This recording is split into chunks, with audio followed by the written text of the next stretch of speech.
Hey, everybody, welcome to Global Muscle Hot News from the Pumped Media Studios in the UK all the way to my crappy little office here in Boston, Massachusetts. It's global. And I'm joined by Giles Tiger Thomas and AJ all the way from Oslo, Norway, which is somewhere else in Europe, I believe. We're here today. Pretty sure it's in Scandinavia, I want to say. That's a great shirt you got on, Ron. Sexy. Yes, this was a gift from Anth Bales. It says, where does it say? Team Nasty? Team Nasty. So I guess that's Leroy Davis. Leroy Davis had like a catchfrase, "Get nasty, Dorian," back when he used to yell at him. I've heard him say that, scream that in the gym to someone, and I got a shiver. Get nasty. In Temple Gym, he goes, "Come on, let's get nasty." And it was on leg extension, and I was filming, and I was like shaking. I was so excited. He's still an intimidating gentleman, even though he's probably about 60 by now, I'm guessing. But so we're here to talk about the Bigman Weekend show happening este sábado en Alicante, España.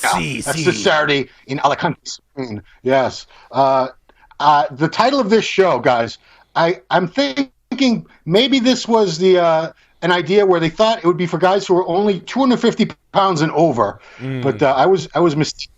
It's actually just something that probably doesn't translate perfectly into English. Big Man Weekend. But nonetheless, good show. Last year it was won by Ian Valliere. Giles has been keeping Ian Valliere in the eye because he's a great up-and-coming guy. So this year's winners, it's got a better lineup this year, let's be honest. There's some really good names in the show this year. Where to begin? That's a great lineup. It is. It's a great lineup. I'm going to start with one of the favorites because there's a few guys here. There's definitely a few guys here who could win this. Yeah. But let's start with Josh Lonardo from Australia, who we just saw a few weeks back ago. We saw him way back in early March at the Arnold, Ohio. Then he did the Arnold, Australia, and still haven't seen him at his best. No. Will he be at his best this weekend? He's had time. AJ, let's start with you. We've been a little bit disappointed by his last two placings, two shows, haven't we? Yeah. So if he comes in, if he peaks for this show, of course he can win. It's hard to tell what he's gonna bring. He's definitely in the hunt for the win. I just hope he comes in, perfect this time, because it's gonna sad to see if he doesn't win this show. This is a show he must win, isn't it? Ron, this is Giles? Sorry. Oh, sorry. Yeah. Giles, this is Giles. Giles. No, he absolutely has to win this, or the whole year has been a little bit of a letdown, really. I know he hasn't competed since the Olympia in 2017. Obviously, had a lot of stress, and he pulled out of the post-Olympia Grand Prix tour. But and then obviously he had like a year where he wasn't even deciding whether he was going to compete again. He was still training, and then he said slowly felt like he got the bug back. Go 8th place at the Arnold Classic is kind of disastrous for someone that we thought really has, he's placed 3rd at the Arnold Classic in 2016. This is a guy that absolutely has to nail it for this show, or he really has to just go back to the drawing board and come back next year. And he was in Brazil, but he didn't compete. Okay. Oh, I didn't realize. So Arnold, Ohio was almost 2 months ago at this point. So he's been prepping a long time. You'd think he's had a substantial amount of time to get the condition that he needs to get. So, my goodness, if he's not 100% here, I'm gonna be a little disappointed. Come on, Josh. Come on. It's make or break. Yeah. I mean, the thing is, at the Arnold, he was probably 10 to 15 pounds too heavy. He got spanked for it. They knocked him down to 8th place when really, he should have been in that top 3. We all expected it, but then he went to the Arnold Australia and dropped probably those 10, 15 pounds. But then, because of the rapid weight drop, he came in a little bit flat, harder, but he was flat. So it was improved, but it still wasn't the best version that we needed and wanted to see. So he's got to get that combo right of conditioning and fullness. He has to nail it because he's got some good names he's going up against here. So really, he has to win this, and he has to win it and get to the Olympia. But why did he travel to Brazil just without competing? I don't know. Maybe saving. Obviously, maybe he had obligations there. But he's obviously. Sorry, my voice is going to be talking all day. He wanted. Obviously, had this show in his sights. So the runner-up from Brazil, the hometown favorite there, Raphael Brenda, who was a very, very, very strong second place to Juan Morel. He's heading over here to Spain for this show, and he's definitely in the running. He could win this too. I mean, a lot of people thought he was neck and neck with Juan. Juan beat him on sheer. He's a much bigger man, wider, heavier, this and that. But man, Raphael's just got a beautiful physique. The structure, the shape, and the quad sweep, the bicep peaks. He's just so well put together.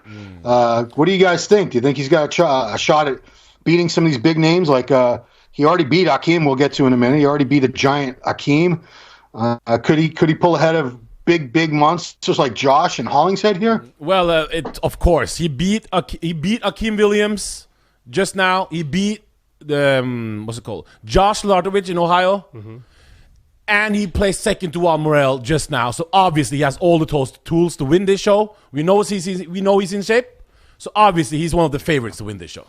For me, he's the favorite. Yeah. I personally had him winning the Arnold Brazil. I didn't have Juan Morel winning that. No, we had Juan Morel winning the show. I knew I said this on the MD forum, on the Noble forum. I said, after the judging, after what I saw, I said, do you know what? I realized that Juan Morel is probably going to win this, but I think Raphael should win this. So for me, you see, Raphael is being consistent with his conditioning. He was very, very good at the Arnold Classic. He was very, very good at the Arnold Brazil. I had him winning it. And for me, if he's actually even if he's just held that conditioning, I think he has to be the favorite going in, because Hakim and Josh, the only reason they haven't qualified for the Olympia yet is because of conditioning. So these are the guys that have got the most to prove, and they are the ones that are literally using this to qualify for the Olympia. So for me, Raphael's the number one guy leading into this. It just all depends upon what Hakim and Josh are going to bring. If they don't bring their A game, Raphael is going to win this hands down. Who did you have winning? I had Morel winning. Who did you have winning? Ron Harris. I had Morel winning. Yeah, I had Morel winning, but if Raphael had won, I wouldn't have been crying about it. I would have been okay. Shape. He's just got such an aesthetically pleasing physique, just such a very pretty shape. Certain poses of his, he beat Juan shape-wise on a lot of poses. Juan just overwhelmed him with size. And condition too. Obviously, Juan was in great condition. I fear for the judging when guys like Juan Morel are winning the Arnold Brazil over people like Raphael. I'll be honest. No, come on, no, I'm sorry. Ron, what is Giles saying? I'm sorry, but he's not a balanced physique. Apples and oranges. It's apples and oranges. I looked at the poses, and in the side tricep, that was the only pose I had Juan Morel win. Maybe the rear lap. No, not even the rear lap spread, because the posterior chain is lacking. I'm sorry. Do a little tick list of. This is what a lot of judges do. They'll do tick lists. Their head of the actual, like, it's not just a body part contest. It's not a width contest or a size contest. It's an overall physique. It's overall balance. They did it, and he still won. Well, I disagree. I disagree with that. I disagree with it. I mean, if you're going by structure and shape, which those, Giles obviously has a preference for, more aesthetically pleasing physiques with the smaller waist and the great tapers and the sweeping quads, and I'm a big fan of that type of physique too. Josh is a big guy and he gets in shape, but it's his overall structure and shape is just not. It's not pretty. It's not pretty. He's huge. Sorry, I just think back to the 90s when guys like Lee Labrada were beating Paul Dillette. That was when bodybuilding was judged properly. So all things being equal, I think the judging criteria has changed nowadays. I think, we're overwhelmed by someone's size and shoulder width. And it's not a body part contest. It's a physique contest, head to toe. So, and the thing is, as I'm saying, if Josh nails it, if Hakim nails it, they will win. Either one of them could win because they are a bigger. They're not missing anything. They're not missing any body parts. So really, it literally comes down to the one factor that if they're not in condition, they are not going to win. But if they are, either of them could win. Fair enough. Well, this season we've been watching the rise with a Z of Luke Sando from the UK, but now we have the second go round, second season for James Hollingshead. I saw him compete in Tampa last year. He was admittedly pretty flat and, not his best showing. Didn't make top 15. He had been 8th place at the Muscle Mayhem show in Kansas City, but geez, I've been following him on social media, and he's looking nuts. Big, full, round, vascular, strong as hell. I know that doesn't have you seen the recent pictures? Yeah. Well, I don't know. I think James. Yeah, but he could be the dark horse here. Ron, a lot of these guys look great on social media by themselves, but I'll be honest, a few days ago, I saw some pictures and I went, whoa, what's happened to James? He's gone very, very flat. But you know what? I thought about it afterwards and I thought, actually, to be looking big and full a week out, 10 days out is not a good sign. They need to be looking a little bit unimpressive 4, 5, 6, 7 days out because they have to go flat. When the tan goes on and the carb depletion and the carb loading goes out, I think he will look very impressive. So at first I was like, oh no, what's happened to James? What's that? Where he's kind of lost all that impressiveness. But then I thought about it and I think it's a good thing because like he's obviously depleted, he's flat, but he's dry, he's detailed, his midsection looks good. And like I said, I think he's going to be... I think he'll struggle to make top 3, but I think he'll be 4th to 6th. I really do. I think he's capable of doing that. But I think he's gonna exhibit a lot of improvements over last year because don't forget he took 6th place at the Prague Pro, which was a fantastic result. You know, got Rowley and Nathan Diasher and you had Samson Dowda, Perval Beran in 4th place. Was it Lucas Osladl in 3rd? You know, so it was a good lineup. So he is moving forward, and don't forget he's only been pro since 2017 when he won the British finals. This is a stacked lineup. I see him anywhere from 3rd to 5th place. Yeah. He's you'll be happy with that. Yeah, he's been. He didn't peak last year. If he peaks for this show, anywhere from 3rd to 5th place. He's only 30 years old. He was a junior in 2009. Sorry, 2011.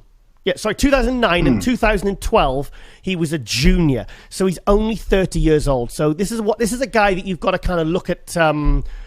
For the future. I mean, as long as he's moving forward, I think because he's a very hard worker and he's got a lot of AJ's got a lot of shows planned this year, so he's going to be doing back-to-back shows. So I just hope he doesn't burn himself out as well because I don't want to see him do 4, 5, 6 shows just for the sake of it. I'd rather see him do this one. He's down for the Toronto. He's down for the New York Pro. He's down for the British Grand Prix. He possibly might go and do Prague. I think after the British Grand Prix, he needs to take some time off. I really do. Where do you see him, Ron? Yeah, you know, I think third to fifth, and that'd be a good result for him. Yeah, he's symmetrical. You know, he's yet to make top 5 in a pro show, correct? So, I mean, he's just getting started. He's 30 years old. He's still figuring things out.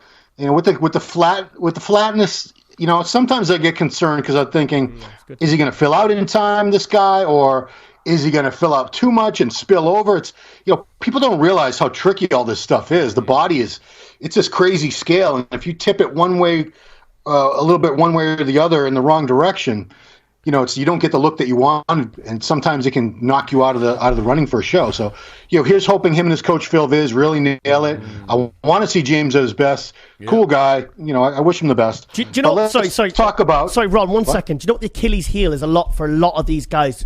It's the traveling. It happened to Luke Sando when he got 8th at the Arnold Classic in 2016.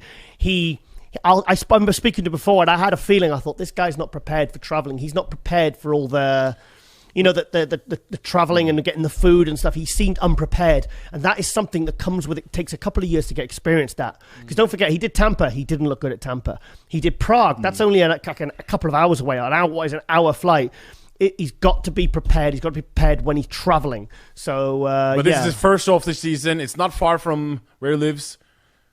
So, the travel part is not Spain. Hang on a minute. Spain. Hang on. I'm thinking Spain. Yeah. I had America in my head. He's only going to Spain. I mean, apologies. Yeah, it's not far. 2 hour. What's that, like a 2 hour flight, 3 hour flight? Yeah, but I would still get there a couple of days, few days before as well, just to get yourself, because anything can go wrong. Okay. Speaking of a guy who had disastrous results with traveling, Hakim Williams. I mean, he blew it.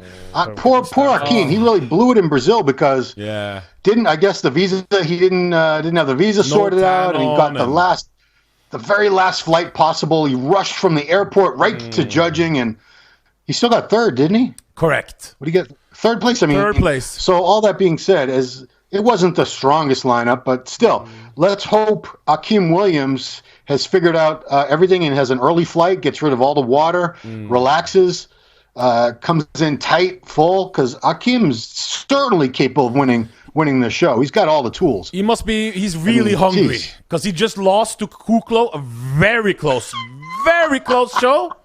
And then he wanted redemption in Brazil, but then he messed up his visa problems and the plane problems. He had no tan on. So this show here will be a big show for him to win. I've got to be honest. If he doesn't nail it for this show, I'm going to start losing faith in him, because there's a guy with all the tools. He's got a fantastic structure. He's got a fantastic muscle size. He's got small waist. It's like he's got everything. And it annoys me when these guys are so complete and so big and they cannot get in condition. I just think, what are they doing? It's like, are they afraid to lose a bit of muscle or diet really hard, or I don't get it. But he wasn't prepared for the Brazil show, the way things, you know. So even Toronto last year, he's still not bringing the kind of detail I expect and the judges expect from it. He's not gonna. He should be winning shows like this easily. Not easily. Easily. Still be seen the Not game. easily, but Not easy. Handily. Josh Lonardo is not somebody you beat easily. No, he should be.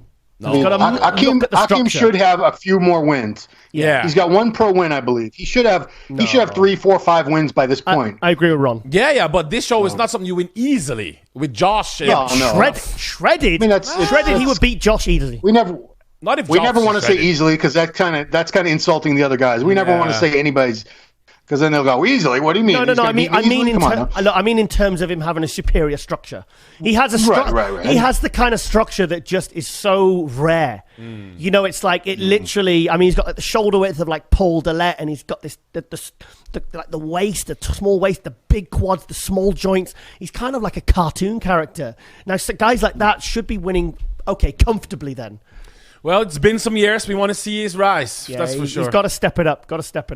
He just posted a picture yesterday on his Instagram, Hakim, a front double bicep, and I swear his arms are bigger than his head. Yeah. Each arm is bigger than his head. I saw those pictures, and in fairness, I did see some improvements from Brazil and the Arnold Classic.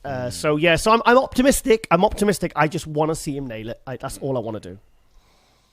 Okay, so those are the front runners. Now, that doesn't mean these next people are slouches, but we always start with the favorites for the top 5, and then we sort of work our way down. So we also have Eddie Bracamontes from the USA, who just took 5th in Arnold South America over in Brazil. Very good. Very good competitor, consistent, big guy, good shape. Any comments on Eddie from anybody? No. Is that good? No. Bueller? It's good. It's good. Okay. Kenneth Jackson, who was last time we saw him was last year. He was 8th place in both Indy Pro and Muscle Mayhem. Is that right, Kenneth Jackson? Huge potential. Yeah, I believe so. Yeah, and he's been top 5 before. He was 3rd place at the Phoenix Pro in 2015. Same year, 5th place at Diana Caju. I mean, I've always been a fan of this guy's physique. I remember he had a rough spot because he put on a lot of mass. And then he was sort of trying to figure out how to get it in condition. Yeah. And he was showing up off here for a little bit, but he seems to be figuring it out. I remember interviewing him back at the 2011 Arnold Classic when he was with Gaspari. And he's very hit and miss with his conditioning. So I think he's got a lovely shape, lovely symmetry. He's got a very kind of gifted structure, gifted genetics. So another guy like Hakim that really should be turning up shredded, because otherwise he's not going to do himself justice. Yeah, I want to see him progress now. Yeah, come on, he needs to step it up now. It's been some years now. We want to see something now. Yeah, I agree with AJ. Okay. From Iran, we have Mahmood Coffee. I do not know anything about Mahmood Coffee, but he's from Iran, so he must be good.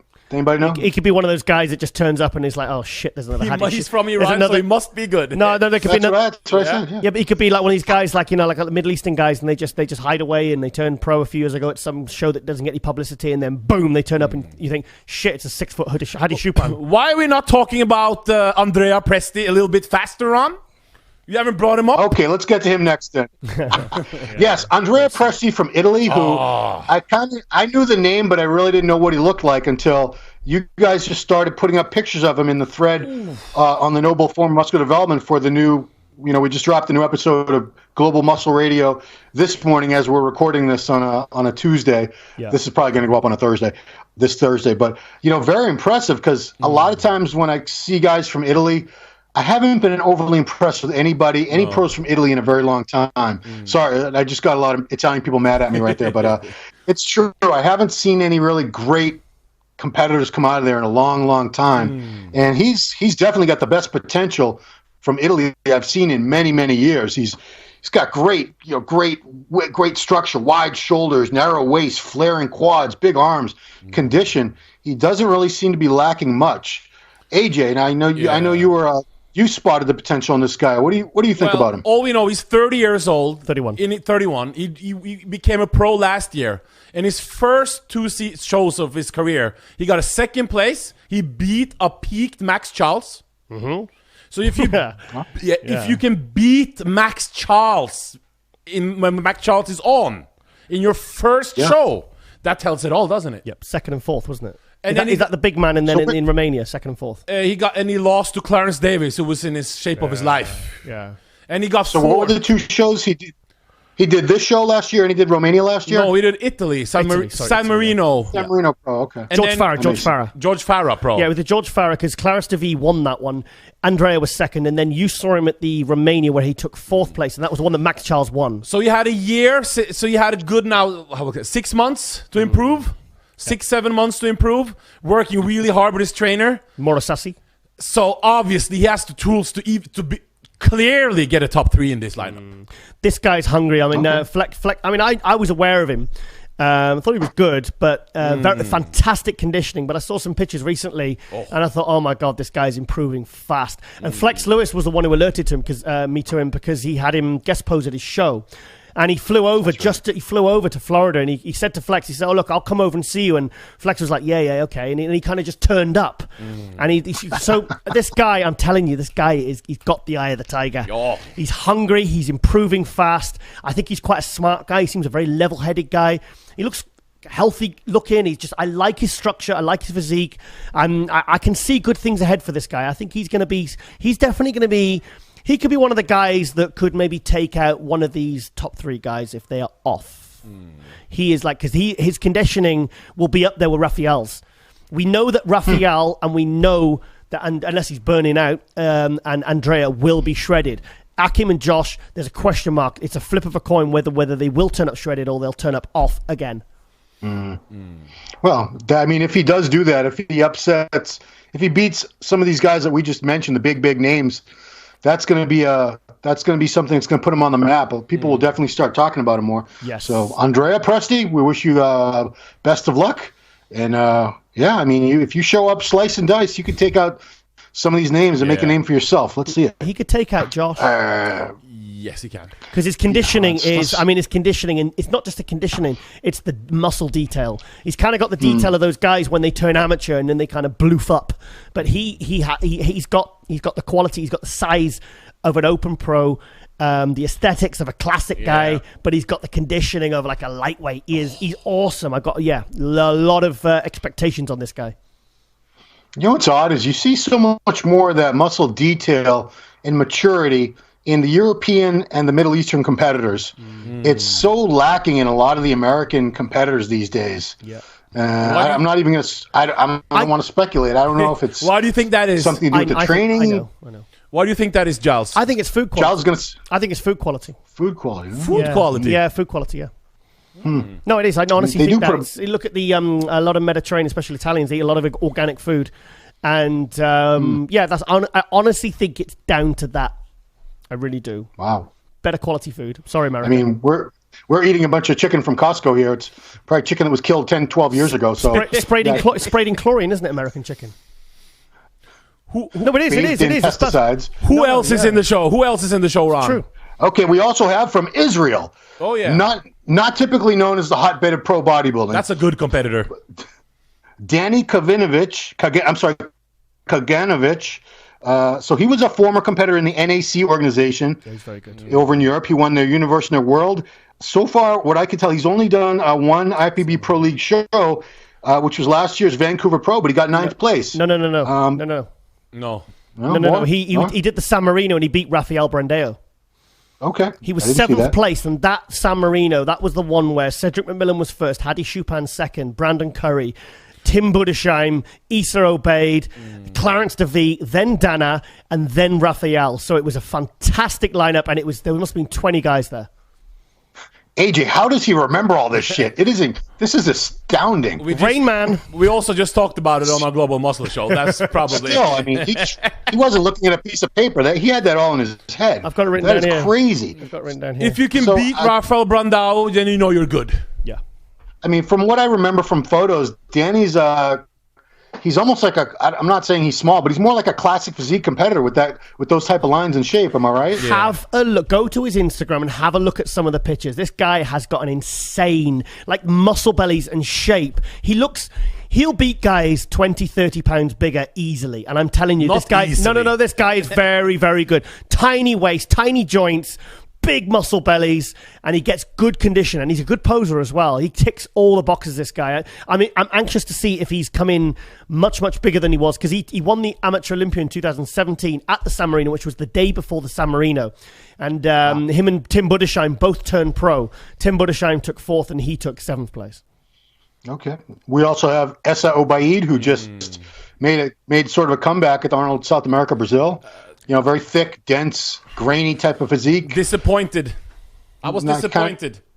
I was expecting a lot more. Hang on, tell us more, Ron.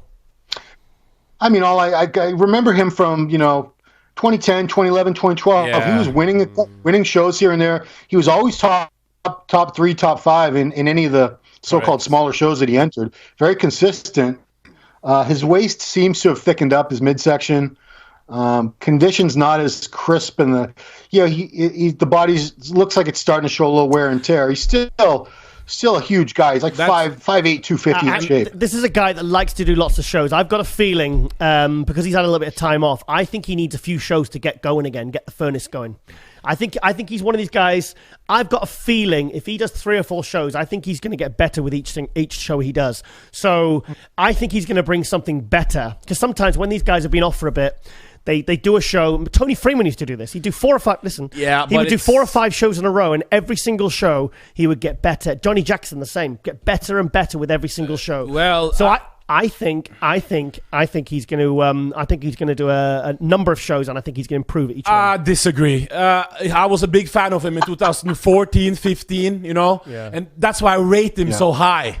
He also lost some close contests to Kuklo back in the day.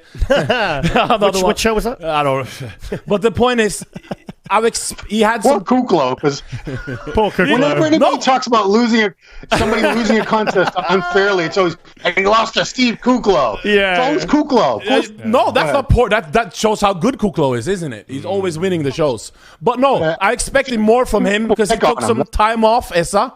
So I'm expecting some improvements in Ohio. I saw no in South America. I saw no improvements. Listen, Josh took a year and a half off nearly, and it's taken him a few shows to get going again. Didn't it? Because we expected Josh to turn up and do really well at the Arnold Classic in Columbus. So now, and Josh is getting better with every single show. Have you seen how he looks now compared to how he looked at his peak? Well, yeah, not as impressive, but he needs a few shows to get going. I think he just needs to get going again. Well, we'll see now.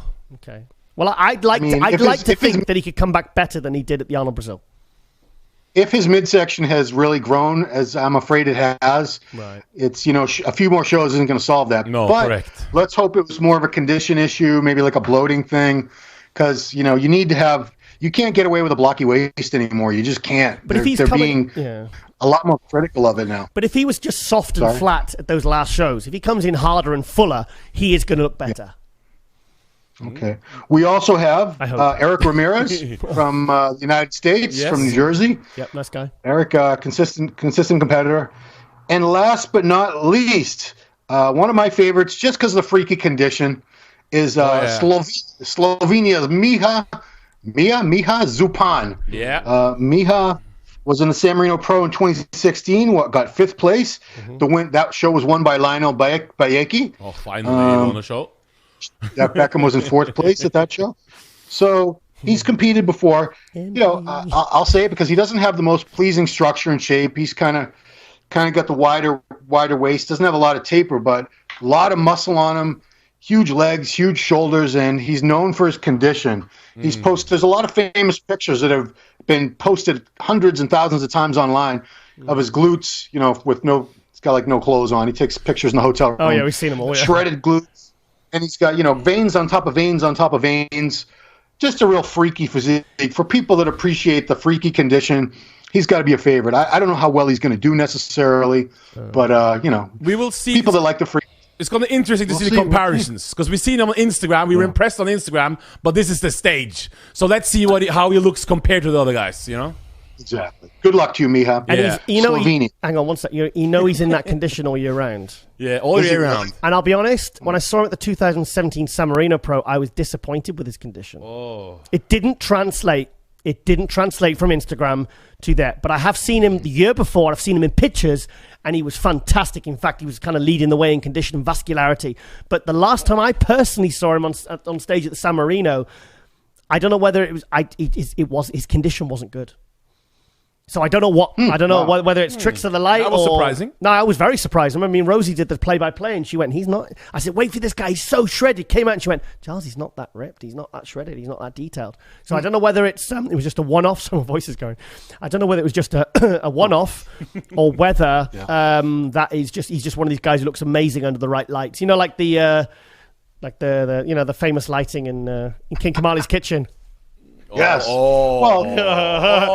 Oxygen Gym. Ron. The famous lights. What? Can't take those on He stage, does look mate. great in his kitchen. Yeah, but you can't take those lights on stage. Oh. They used to say Dennis James was the string tank top Mr. Olympia. Oh, in that car Because he park would at always- that gym in Thailand. Amazing. No, he wasn't. No, Yeah. Dennis James was a different. Dennis James is a fantastic bodybuilder. What are you guys Incredible. talking He's about? amazing. Oh, he man. was, but I'm saying he's another guy. You would see him in pictures a week out, and you'd be like, "Oh, nobody's beating that." There's nobody Well, who's Do beating you that. remember the And front? he'd still look. Do you remember the front cover of Dennis James? It was a Flex magazine cover. It was next to Ronnie Coleman, and you're thinking, "Oh, this is 2001 Arnold Classic." It was. Dennis James was third, Cormier was second, and Ronnie Coleman was first. And there's a picture of them next to each other, and you just think that is close. Well, Dennis James did compete in the hardest time of all time, also. So, We took fourth at the 2002 Olympia. so that's not a failure. That's great. No, I didn't say it was a I failure. can't remember who I was Fantastic.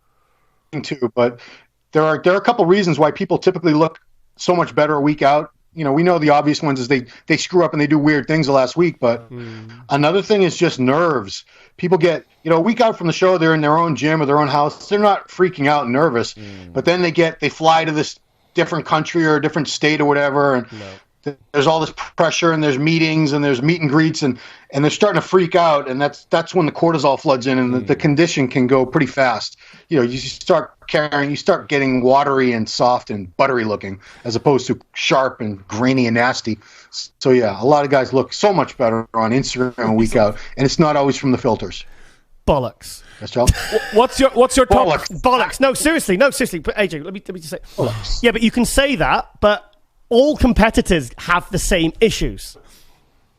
I'm sorry, I'm not buying that. I'm sorry. Ron Harris. No. That is one of the biggest myths and excuses in bodybuilding that I hear. Guys who just haven't nailed it. They've got someone telling they're amazing and they're not, and then they get up there and then they're like, "Oh shit, did that ever happen to Dorian?" What's your top 5, Ron Harris, for this show? Okay, here we go. Top 5. What's your top 5? No, here we go. Oh boy. Wow. I'm gonna go Raphael Brenda for the win. Josh Lonardo second. Let's go Hakim Williams third. James Hollingshead fourth. Fifth place. Let's go crazy here. Danny Kaganovich. I don't know. I'm sorry. We forgot Andrea Presti. Let's put him in there. Let's put Andrea Presti. Ron, don't do that to us. Ron Hughes. Don't do that to us. He's a young. Yeah. You can have him winning. It's fine. AJ can have him winning. That was my top 5. Okay, what's your top 5, Giles? Raphael Brenda first. Josh second. Hakim third. Presti fourth. And Hollingshead fifth. But I want to keep an eye on this Daganovich, Dan thingy. Israeli guy. I've got a feeling he's gonna. He really impressed me when I saw him at the start. It's just amazing. He could even. I think he could even step over James. I think possibly. AJ, what do you got? Josh, Raphael Brenda. Okay, good. Andrea Presti. Hakim. No, I think something's gonna happen. Hakim in fourth and James in fifth. I'm glad you had Josh, because if none of us had Josh and he wins, he'd be like, yeah, you know what, guys? I think Josh, he has to do it. Josh has to win this. That's what I said. I got him winning. Yeah, okay. No, he could, like I said, if he has to, Ron. I kind of feel like he has to. He absolutely can win it. I'm not saying Raphael's going to kick his ass or anything like that, but plus, I prefer Raphael's physique, and if they're both if they're both, if Raphael's 100% and Josh is anything less than 95%, Raphael would beat him, in my opinion. Plus, if you remember last year when Raphael did all those shows, he didn't get better with each show. He got worse with each show. Raphael looked good at the Arnold Classic. He looked fantastic at the Arnold Brazil. But do we necessarily think that he's going to come in better than the Arnold Brazil? Or is he going to start fading? Because he did last year. He started off strong and faded. Brandeo. But Josh has improved from the Arnold. He peaked the best. Yeah, he peaked the best in his home, right? Because he lives right around there, Sao Paulo. He had nothing, no crazy traveling. You didn't have to worry about the food, nothing like that. That's a factor, isn't it? That's a factor. Now you got me worried. Now you got me worried that he's not going to look that great. Well, no, not just great, just as good. I don't think he can get that much better than the Arnold Brazil because he peaked perfectly. I thought that. I think he just needs to hold that. One thing before you go, Ron. What is Juan Morel doing New York Pro? Because you had a Raw line with him and we haven't watched it yet. Is he doing the New York Pro? He is 93.2% certain he's going to do it. He's going to do it. The only reason he would not do it is because he's very good friends with John De La Rosa, and John is training very hard with Flex Lewis and being coached by Neil Hill for that show. And if they compete against each other, without saying it in so many words, he would feel bad if it came down to those two and he ended up beating him. I don't think they did compete each other in 2017, so that's that shouldn't be. Sergio Oliva beat Morel and John De La Rosa in 2017, so they compete to get that's not a good reason. That's just correct. Correct. Well done. It's that is Juan's show. They love him in New York. You should have heard when it was Nathan and Juan in the final comparisons last year. The roof almost came off that place. They love Juan in New York. But that doesn't have no bearing on the placing. Are you talking about in terms of its participation? Why would he do it? Sorry. Okay. If he showed up there walking around and he wasn't competing, he would get assaulted left and right. Why are you competing? Why are you in the show? What's wrong with you? His fans would be irate. Understood. Who do you have in the New York Pro, Ron? Oh, boy. Who do we got for New York? We got John De La Rosa, Morel, Nathan Diasha, Ian Valier just doing Toronto. Okay. James Hollingshead is doing it too? Antoine is doing it? Wow. I guess I would have to give it to Nathan. If Nathan's at his best or very near his best, he's the top ranked competitor there. Yeah. Who do you have? Juan gave him. I don't want to talk about the New York Pro. Juan gave him a fight last year. I'll have Nathan. Who would you have? Nathan. I don't want to talk about it. Nathan. Oh, sorry. I want to save that. I want to save that for the New York Pro. Oh, okay. I'm not honestly. It's the only reason I'm saying that. I'm not being cocky. I'm just saying I just haven't thought about it enough. Yeah, I mean we'll do a preview for that too. Okay. All right. Well, we've yapped about the Bigman Weekend contest enough. It is happening this Saturday in Alicante, Spain. We're not covering the show. Sorry, guys. But we still wanted to bring you our opinions on how it might go down because we are a news outlet, and that's what we do. We do previews for these things. So I want to thank Chris Clark, Pump Media Studios, for putting this all together. Giles Tiger Thomas and AJ, as always, making the trip all the way from Norway to the UK for this Global Muscle Radio and this, what do you call this thing? Global Muscle Hot News. Brought to you by High Tech. This was brought to you by High Tech Pharmaceuticals. Yes. And I didn't wear the same blue shirt again. Sorry, guys. Give me some new shirts. Get me some new shirts. I promise I'll wear them. So that's it. Thank you guys for watching, and we'll see you on the next Global Muscle Hot News.